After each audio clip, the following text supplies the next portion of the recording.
everything in life is really good right now. Why am I feeling like I shouldn't be here?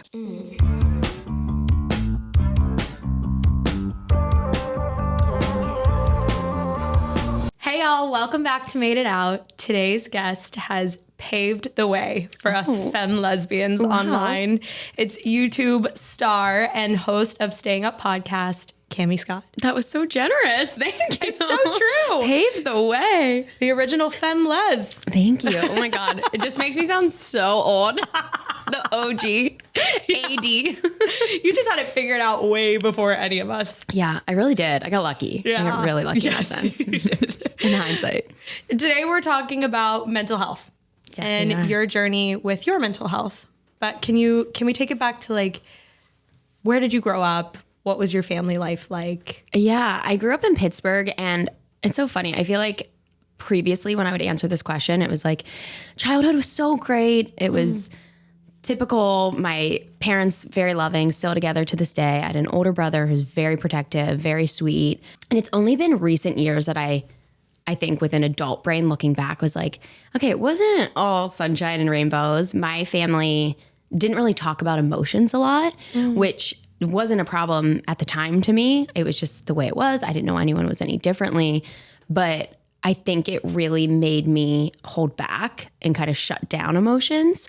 So great family. I'm so lucky. They were so wonderful. But I think everyone kind of fucks up their kids a little bit. Of course. Yeah. And I think I've recently realized my issues. I feel like we all kind of grow up and we look at our parents and we start to be like, they're just people. Yeah, you're not perfect. You are little humans. Like, I'm the age now that my mom was when she had me and had already had my brother. I'm like, my God, I just don't even know what that would have felt like. And they're just, they're now that they're my friends, I can see that they're not invincible. Yeah. I also feel like it was kind of a generational thing. Like, definitely. In that generation, they were taught, like, you don't talk about anything outside of your home. Yeah. You keep family business. Yeah. And you can see that. Like, I don't think that's just your parents. I think that's very normal for parents of people our age. Yeah. That's why I think the pendulum kind of swung harder the other way of like talking to your kids about everything. I feel like a lot of millennials and a little bit older having kids are like, I'm going to explain every emotion to my kid, and maybe sometimes overkill a little bit. Yeah, we're overcorrecting. Yeah, because we're like, I didn't even know what emotions were growing up. I didn't know that you could feel sad and place words to it. So now we're trying to overcompensate a little bit. But. Yeah. When do you feel like your first time struggling with your emotions was?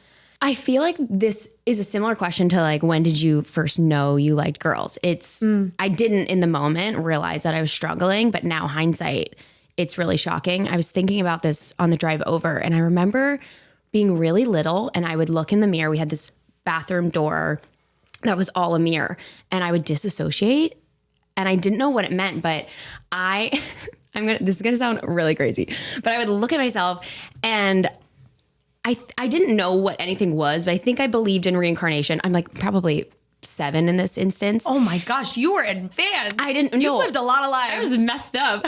I'm like staring in the mirror and I'm like, this sounds so crazy. I'm like, who are you? Like, I know someone's in there.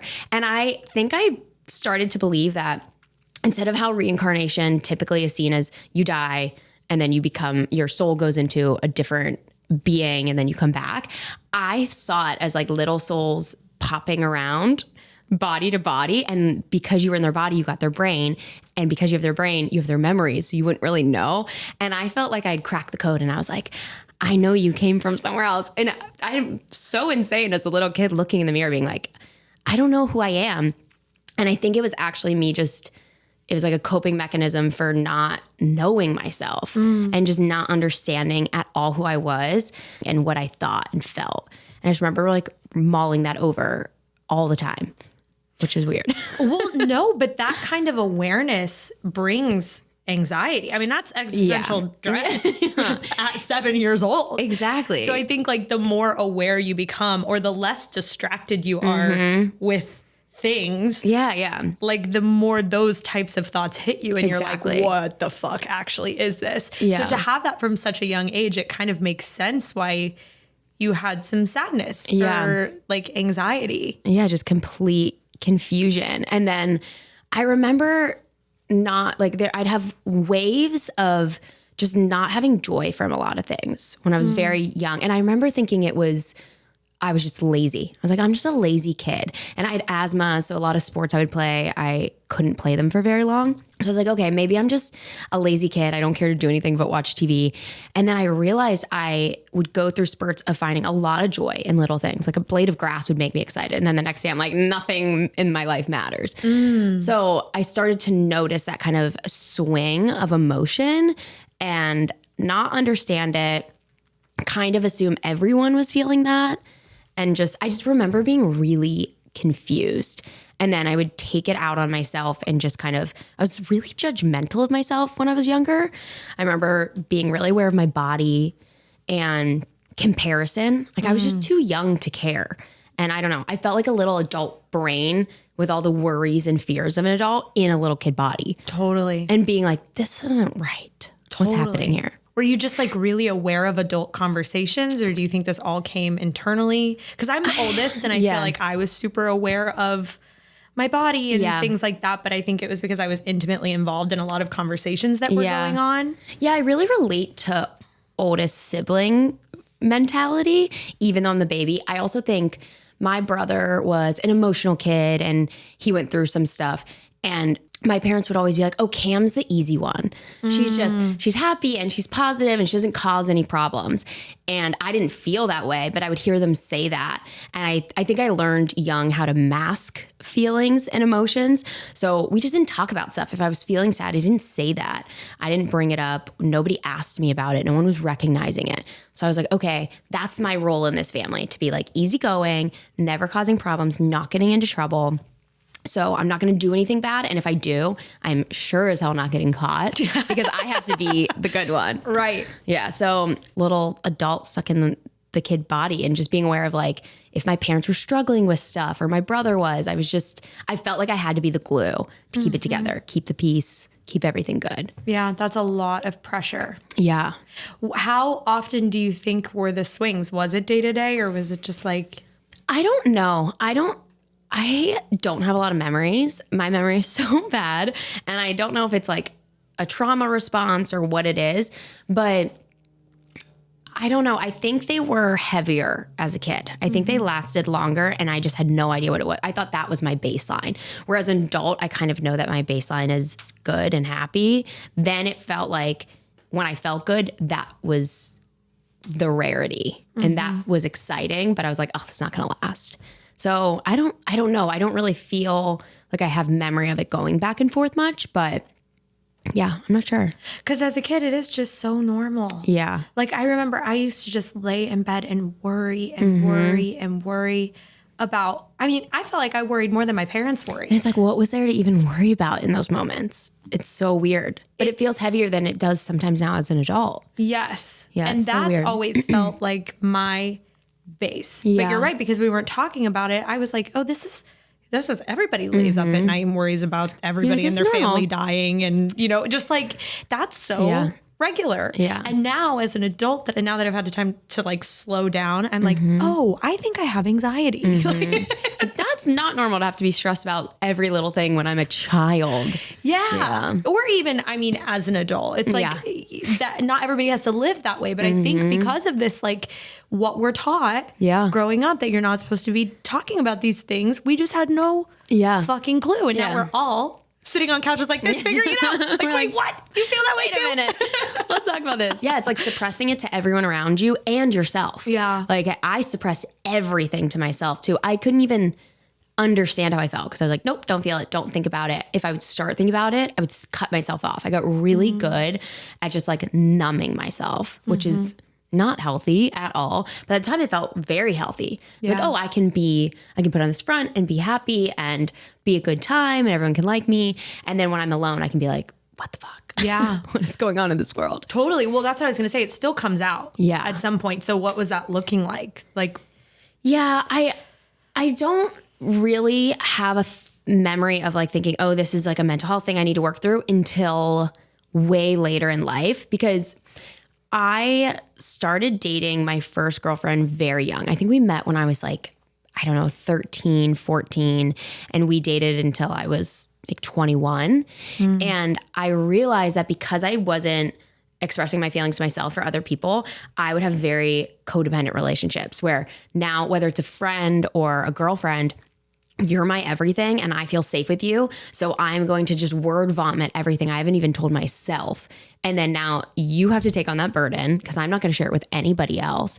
And then it makes you really need this person. So even if they're horrible to you or they're not right for you, I'm going to stay because I can't lose my one solid person. So I think that created a really toxic kind of relationship that I thought, oh, this is love. Like, I should have somebody that I can give my all to and knows everything about me and they're the one person I feel safe around. But if they're the only outlet you have, it becomes incredibly unhealthy. Yeah. And like, that's when I started realizing, this is not good. I really do need to figure that out. And in like high school and college, in that first relationship that was just so bad that I knew I wanted out of that. I knew there had to be something better and made it out. You made it out. Well, how did you? So did you start to have those conversations? How did you start to do the work? I didn't at first. I got really lucky and my ex had cheated on me for the umpteenth time. And I was finally like, I have to get out of this. This is not good. And there has to be something more. I think I was getting older where I was ready to move away and my girlfriend was younger than me. So she wasn't ready to move away yet and her family was all there. And I was like, something's not right. There has to be something more here. So we broke up and that was really the changing point for me where I was like, oh, I can like myself. And what she does isn't a reflection of who I am. It's a reflection of who she is. And that was hard and isolating at first. Then I was just kind of like a recluse and I would try not to get really close with people. One, because I wasn't ready to fully come out to everyone, new people especially, because I just didn't want to have a conversation. Yeah. So I would just keep to myself. In college, my like biggest regret in life is that I didn't enjoy college. I didn't let myself be loose and have friends and have fun. But it gave me time to do the work on myself and have those hard conversations with myself and really get there and understand that I wanted more. But I still wasn't linking what I was going through with anxiety or depression. I was linking it to the bad relationship. And once I'm out of this, everything will be good. Yeah. But it wasn't. What part of it was also the fact that you were holding the sexuality that secret? Yeah, I think it was a big part of it. I don't think it was a reason for the depression because looking back, I had it when I was too young to have a sexuality. Everyone had cooties. Everyone was gross. I didn't like anybody.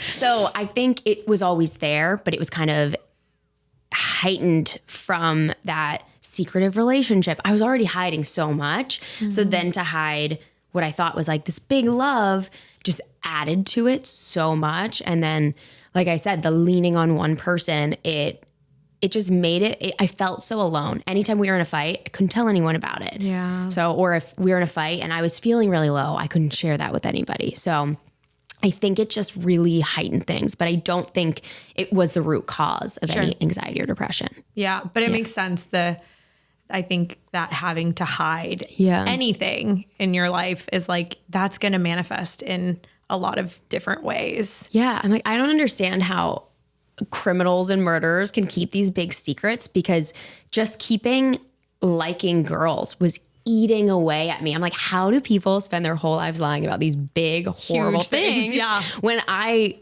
was dying over just keeping a secret that I love somebody. I'm like, this shouldn't be a big deal. But it really does. And I don't think people realize how much it trickles into every corner of your life too. It's just a lot. Yeah. It's an interesting thing. I came out like later. So it's an interesting thing to have to merge these two lives because I felt for so long I was living two very separate kind of identities.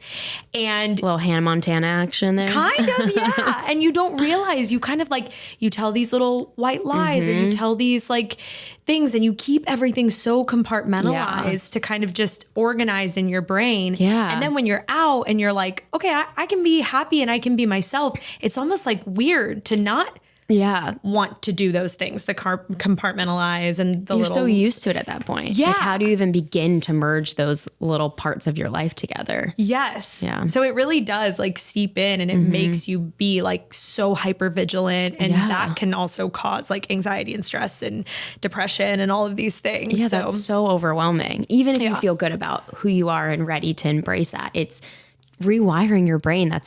Those pathways have been paved over and over and over again for almost 30 years. Yeah. How do you change that? yeah, it's definitely a process. How you doing? Matilda, big help. Good. So when did you start to reach out? Because you said you were super isolated in college. Yeah. When did you finally kind of start to branch out? And I feel like really only recently. I always describe myself as I'm a lot of people's best friends and no one's mine. Like, I'll be the sounding board. People come to me for advice and think that they know me really well because we're talking about these really deep things. But I'm only sharing the little bits and pieces of me that I feel safe with. So I did that for so long. I moved to LA in like 2015.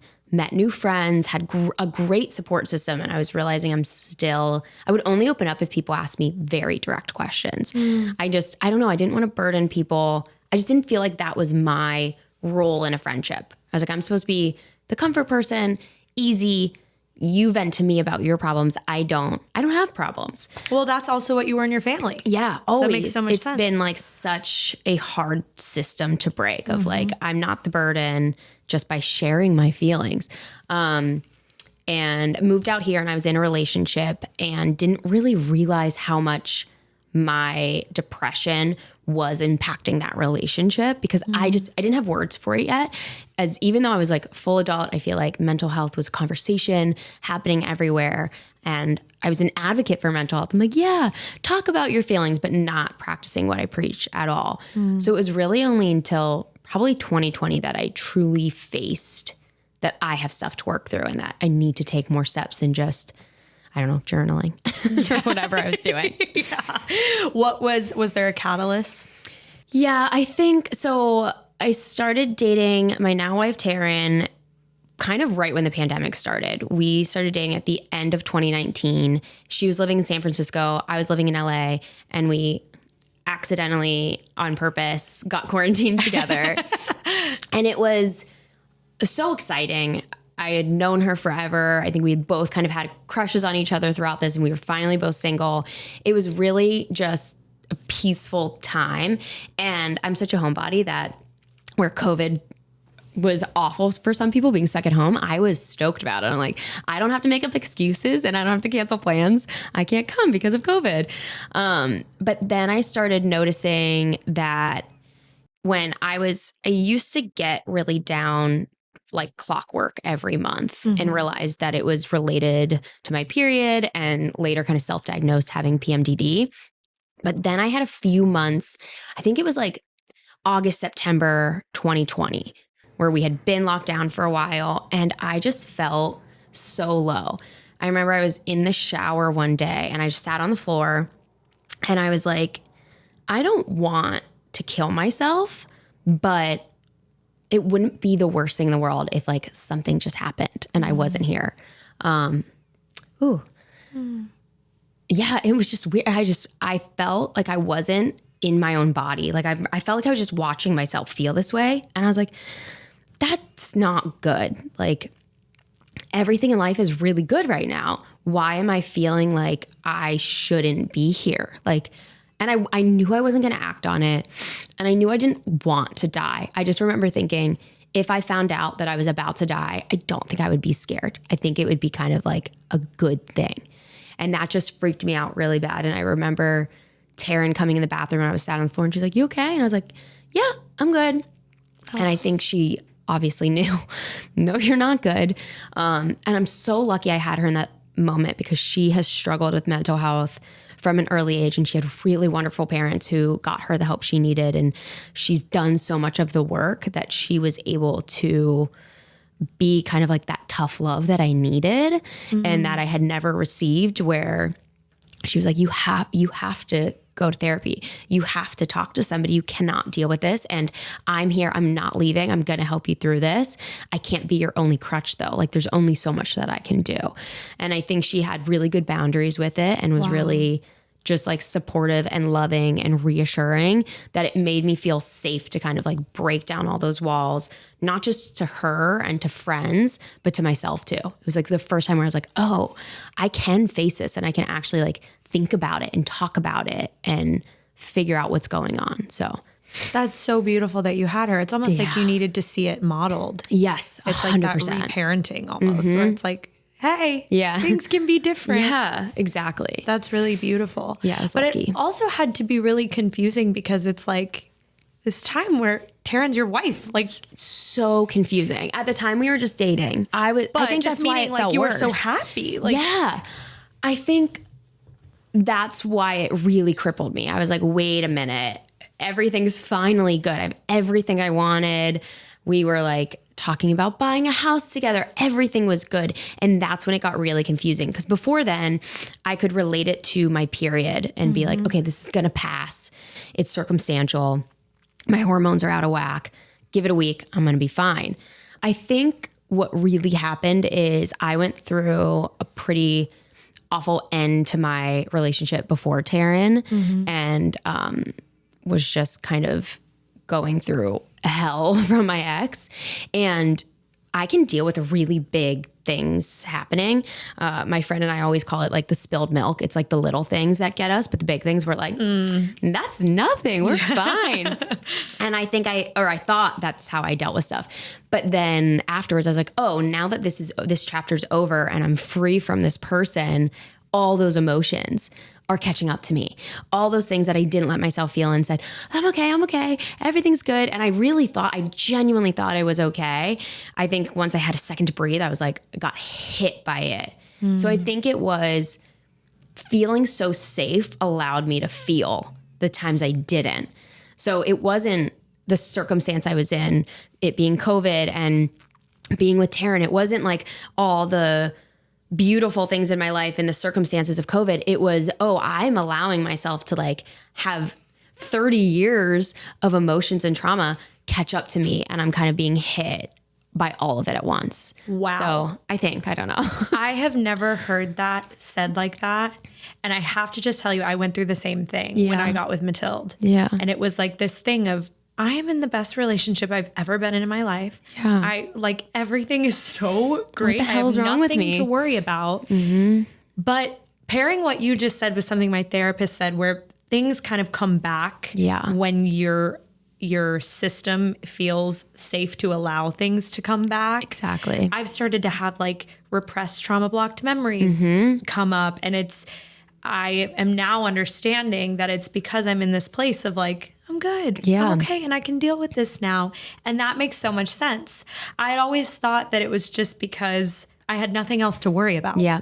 I think that's the way I've been like putting it, is for like stuff almost. Yeah. Like finding a relationship was such a focus for me. And like all of these other things were such a focus. And then when I got into a relationship it was like, okay, that's not my focus anymore. I found this person and everything is settled and everything is slowed down. I thought that it was like my brain just didn't have stuff to focus on, but now I'm realizing it's just because my system is safe, which, wow, that is like, this is therapy for me. Thanks for being here. I honestly, until I like said it, I didn't even know what I was saying until I said it. It's like, that really just clicked for me too. Cause I think I thought like you of my baseline is to be worried and to have all these things. So now that I don't have it, my brain's going to look for something maybe, but I really don't think that was the case for me. And I've had therapists say that. And I'm like, I don't know. I'm really good at suppressing stuff. I don't think that that's what's going on here.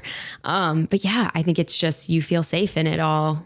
The volcano kind of erupts and you can actually process stuff for the first time. So do you think that you've now gotten in real time better at processing your emotions, feeling your emotions, speaking them out loud? Yeah. I mean, it's absolutely not perfect. I'm still really working on it. And I kind of, the more I fix it, the more new things I find that I'm trying to fix. But yeah, so much better. Even just being able to say to Taryn, like, hey, I'm feeling really low. The other day I was feeling really off and I was like, sat upstairs on a chair in our bedroom, and I just texted her. I was like, if you have a minute, can I have a hug?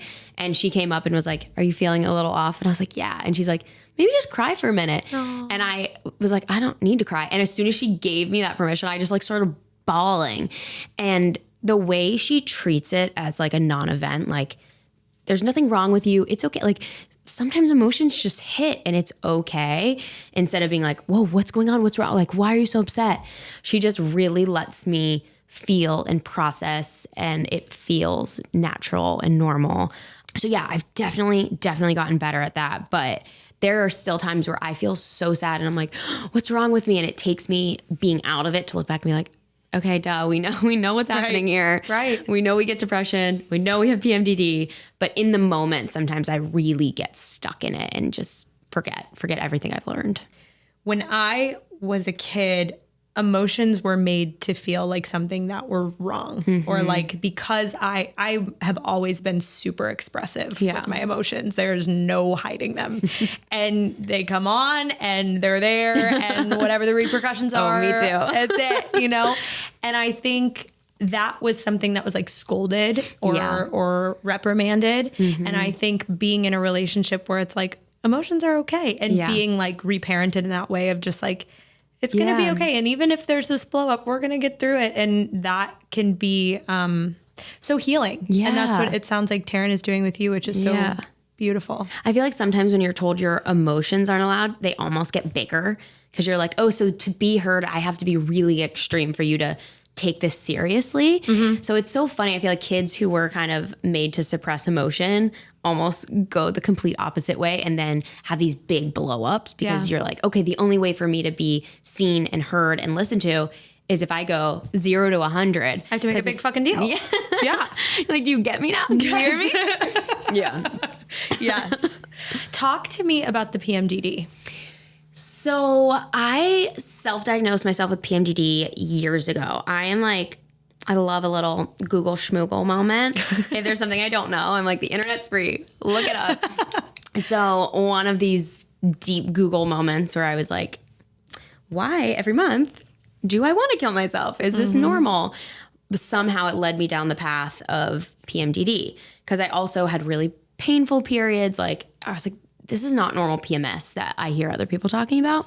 This is really intense. So I just kept typing in my symptoms, and I kept a little note page in my phone of things I would go through, trying to figure out what is happening, because I go from being so happy to kind of a complete numbness. It's not even a sadness for me, depression. It's nothing. Like, I don't want to watch a movie. I don't want to do anything. I want to just lay in bed and stare at a wall. So I would I would look into that. I would see patterns happening, and finally stumbled upon PMDD, which there's not a lot of studies on. There's not a lot of information on.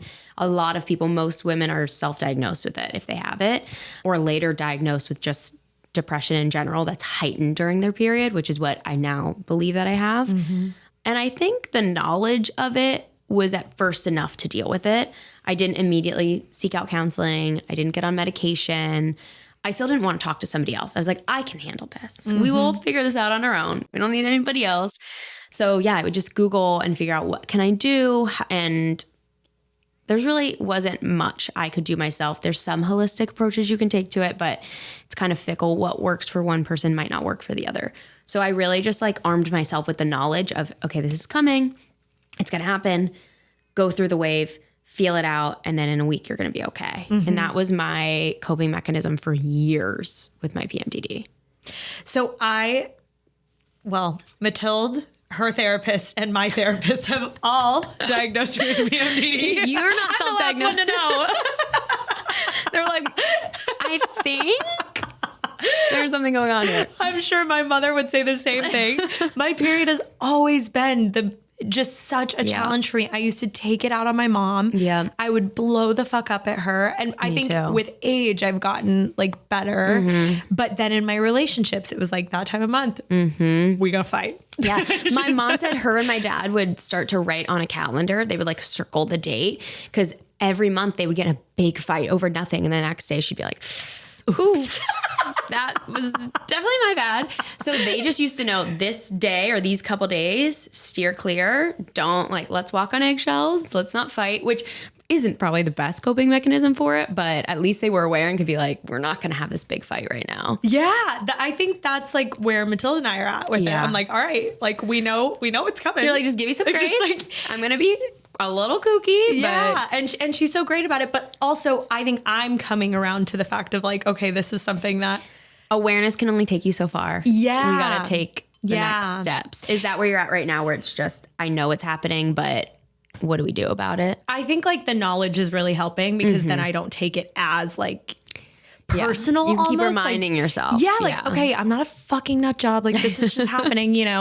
And I'm only a nut job this one day a I'm month. only a partial nut, not a full nut. So yes. And then I think the Super Bowl Sunday, I've never felt so low. Yeah. And I was like, this is not normal. Spooked and it was you enough. Yeah. And it's usually very patterned for me. Yeah, It's same. I'll have the blow up and then I get really sad. But yeah, Super Bowl Sunday, I got a little bit too low and I was like, this isn't normal. So I am kind of in that journey of starting to think about medicine, but also, we were talking about this last night and it's so hard when you've never viewed yourself as someone with mental health struggles to then make that switch and be like, okay, I need to start having the conversation about medicine. I can handle this. Yes. I can take care of it on my own. Yes. Yeah. And especially because before Matilda, I was single for a year and a half. And I was in such a routine. I was the girl that was doing yoga and hiking and meditating and journaling and doing mushrooms in the park. And that was my life. Yeah. And so I felt like I was so healed, so healthy. And so this and you that. had your individual routine. Yes. And then when you get into a relationship, you find out, okay, it's really easy to deal with it when you're on, by yourself. But when someone is reflecting this shit back to you, Exactly. it's you have not fixed this. And so I think I'm going through that process of being okay, this is still there. It's a really easy thing to let go because unlike depression where it can come on and stay on for months or years at a time, it might feel like the worst day of your life and you might have the lowest lows for a couple days. And then it's very easy to forget about it. As soon as you feel good again, you're like, it wasn't that bad, which I'm sure Matilda would say differently. It is that bad. But you can convince yourself it's okay. I have this under control. It's not my day to day. I'll just deal with it. I'll deal with it every month. So as tough as it is being in the relationship and it feels more intense, it is good to have that mirror to be like, no, I do need to actually figure this out and work on it a little bit more. Yeah. So how did you take that step to start to move toward? So I hate doctors. My wife has health anxiety, but in the way of she will go to the doctors for a bruise just to make sure there's not anything going on. And I'm the opposite of I don't need to go. I'm a self-diagnosed queen over here. I'm like, I got this. But I am hopefully going to have a baby in the next year or so. So I've decided it's not just my health. It's our future child's and I can't be selfish. So I've started to go to the doctors more. And the first time I went, I made Taryn go with me and they just ask you stuff. And I'm like, I don't know. I don't know what to talk about. They're like, how you feeling? I'm like, fine. What? And then finally Taryn was like, you can talk about your depression. And I'm like, what's depression? What do you mean? And I was like, okay, babe. Yeah, I'm like, shh, we don't talk about that. And finally I was at the doctor's one time and I was like, oh, there's one more thing I want to talk about. And I let in of I have really bad periods. They're really painful. And then eventually I was like, I also want to kill myself during that. Is that normal? So by the way. Yeah. And we went over everything and I had just done somewhat of a hormone test. And she's like, listen, we could run 80 more hormone tests to see if there's something you need to be taking to swing this. But once we talked about enough, she's like, I can 100% guarantee that you have PMDD. It's not diagnosed a lot because people just don't have the information on it, but I see it a lot in people and everything you're describing is textbook PMDD. Let's just try to go on Lexapro. And she's having me take it on my luteal phase. So I'm 2 weeks on leading up to my period, then 2 weeks off. And she's like, let's see how that goes. We can adjust it a few days later, a few days earlier, depending on how you feel until we find the right levels for you. So I've been doing that for a while. I think it was kind of my gateway into saying I have actual depression and Right. that PMDD doesn't last for months at a time. That's not how it works. It's definitely heightened during those times. And there's times I've gone years without feeling depressed, just having my PMDD moments. So that was my start, and it instantly started helping. She told me it might take a few months. And the first one, I went in like, it's probably not going to work, but let's be positive. Maybe I can at least get a placebo effect. Like, let's just mind over matter, baby. And the first one, I was like, I feel down, but I don't feel as down. Maybe this was a good period. Then the next month, I was like, I feel pretty good. And she put me on other supplements. She's kind of like a hybrid holistic doctor. Okay. So I like my period started being less painful. Then I started feeling less low. And then probably 4 months in, I had a dip again. I was like, oh, it's not working. And then I realized it was kind of getting delayed, where instead of the first few days of my period feeling, or before my period feeling really depressed, it'd be like the mid to the end, I would have those moments. So I think that the way I'm getting on and off of it, it's kind of delaying the depression. Got it. So my next step is talk to her, which I've been putting off. Reminder to self. Yeah, I probably should just be on them. Yeah. But I don't know. I will preach all day, every day. Like, it's okay to have to take something. Like, just like you would expect to take something if you broke a bone, take something if your brain chemicals aren't right. Yeah. But I can't take that advice myself. It took me so long to be like, this little pill, it's not a big deal. It's okay. It's 5 milligrams, but I feel the same way. I'm like, so hard. such a proponent of like, do it, do whatever you have to. But it's so Like, you do weird. it. I know. Not me though. Just for you. And I think because I think my hesitation is because I've seen myself with just a really regimented routine Yeah. and mushrooms. Like, I might work for don't you. need medicine. I just need mushrooms. But like, that's that's not sustainable, Mal. We can't take mushrooms every day. Both. Why not have like your routine that you know works and generally keeps you in a really good place? Yeah. And then also a little bit of help from Yeah. an antidepressant. And like for me, I was really worried about the side effects and what I was going to feel. I was on ADD medication for a little bit, which I actually think my ADD is more of a symptom of depression, but that's a whole nother story. And they made me feel awful. I hated it, which scared me to do antidepressants at all. But I felt no different. It's such a small amount. The only thing I felt was not wanting to kill myself. I love that. Not that that's funny, but When you go to the doctor, I'm going with Cammie. We're going to go together we to the got this. PMDD doctor. Yeah. It really is life-changing to realize like I don't have to live like this. Yeah. I can just not feel down and numb. You don't have to do that. Yeah. And I will say it also did help with the pre-outbursts as well. So Okay. you guys might want to look into that. Matilda's like, I'll make the appointment. Yeah. Because that's tough. And it's so embarrassing whenever you act out of how you normally would. You're like, I'm not like this. Yeah. It's not fun. Yeah. But it's the hormones in the brain and Luckily, we have good partners. The previous ones were not putting up with that shit. no. They were fighting back. You're like, oh shit, I can't get away with this. Yeah, having good support system is everything. Huge. Yeah. What advice do you have for someone who's struggling with their mental health? I think I would say don't go at it alone. Like, you don't have to. You're not a burden to your friends or your family. They can't be the only solution, but it's definitely the first step, especially if you're someone like us who doesn't want to kind of take those next steps. Just talking about it, and talk about it with yourself, talk about it with your friends, talk about it with your family, because that can also help them. They might have the exact same experience, and that is so nice to feel less alone. You know what I mean? Yeah. Yeah. I love that. Thanks. So I know this whole thing has felt like therapy. It's been amazing. Saves me so much money this weekend. But what are you working on in therapy? Currently nothing. I'm looking for a new therapist. Oh, tell me about the journey. So my last therapist fired me because she was like, you're good. And I was like, I'm not good. You're just not probing. I need you to like dig a little. This happened to Matilda too. Except for instead of fire, she said, you've graduated. I said, okay. I'm like, I don't think you you've want my graduated." money?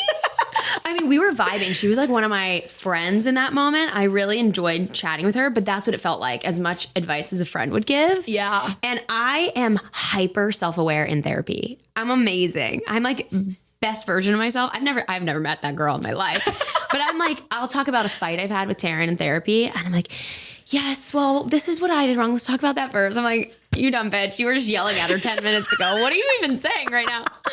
But it makes it, I think I'm a really hard patient because of that, because they're like, girl, you got it. You're so level headed. I'm like, but how do I bring this into day to day? Yes. You see a different version. That is exactly how I go into therapy. And I'm like, Andrea, all right, I know exactly what we need to work on today. Yeah, I'm like, I run that shit. I'm like, I'm doing your job. Yes. Yeah. But then why are we such psychos outside of therapy? Like, what happens? What's wrong with us? If our therapist saw us outside of therapy, she'd be so scared. She'd be like, actually, now I think you have some sort of disorder. Double sessions. You have everything. Holy shit. So we're searching for a new therapist. Yeah. I love it. Hit me up, anybody. Yeah. Sometimes that's the hardest part. Yeah. Is finding someone who, and those conversations are brutal. You have to like do it all. I want to write a little book of like the beginning phases and just like hand it to a therapist and be like, you read this, you let me know if we feel like you're a match. studying. Because I can't keep going through all this. I had a call with a potential therapist. It was like 5-minute intro calls. And the first thing she said, so do you have any trauma? Oh my God. I was like, I panicked. I just said, no. Yes. Why do you think I'm here? Isn't that a given? Oh crazy. My God. Well, good luck on your journey. Thank you. I appreciate it. You holler, you ghost. Oh my God. I'm so excited for this one. Okay. All right. They constantly reference Shrek, like incessantly. You Me too. Wait, I love so Shrek. Funny. I love Shrek. I'm like, that's my wife. I married it. I love it. That's incredible. I agree. Keep doing it. Their browser history is suspiciously incognito heavy.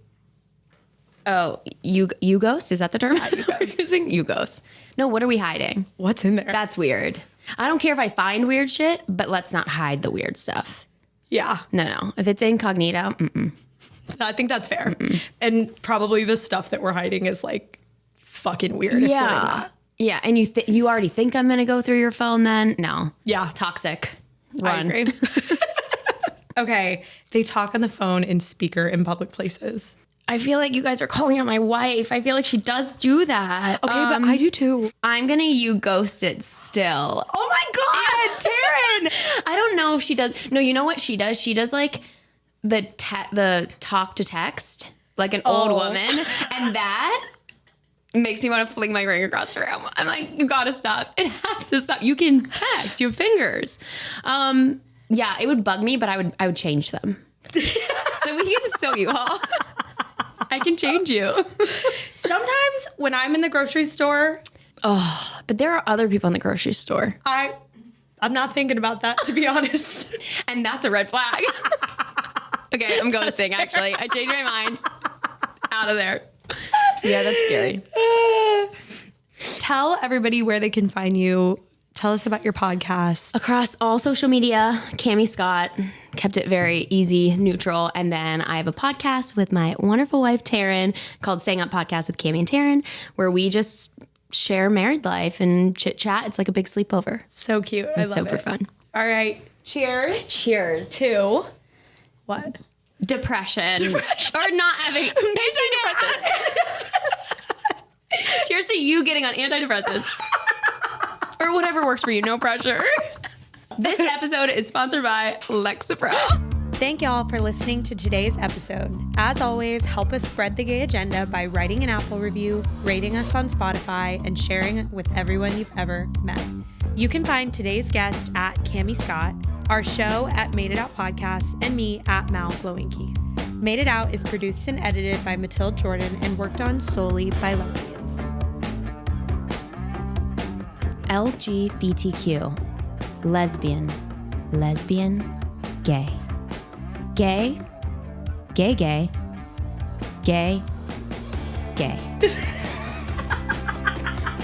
Corinthians 3:4. don't even know how the numbers work.